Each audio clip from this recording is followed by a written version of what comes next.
नाजरीन और सामीन, मुल्क के वज़ीर दाखिला अमित शाह की ताज़ा और मुकम्मल रिपोर्ट।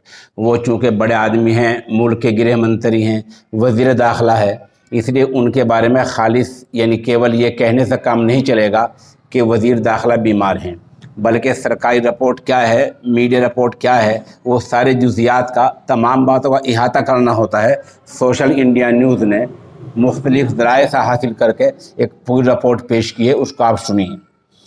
मुल्क के गृह मंत्री वज़ीर दाखिला अमित शाह को एम्स में दाखिल करा गया है। मीडिया एंड प्रोटोकॉल डिवीज़न की चेयरपर्सन डॉक्टर आरती विज ने मीडिया के नुमाइंदों को बताया कि अमित शाह को पिछले 3 दिनों से थकन और बदन में दर्द महसूस हो रहा था। वो कोरोना-19 में निगेटिव पाए गए हैं।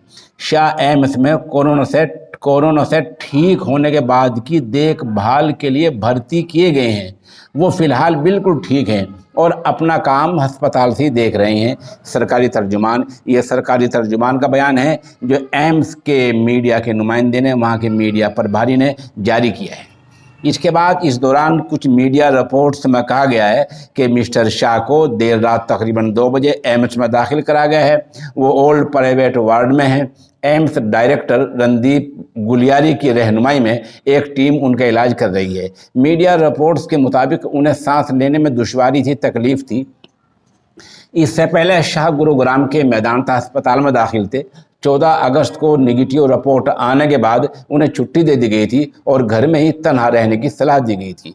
55 साला वज़ीर दाखिला अमित शाह ने अपनी निगेटिव रिपोर्ट के बारे में भी ट्वीट करके लोगों को, शहरियों को बाखबर किया था, मुत्तला किया था, सूचना दी थी।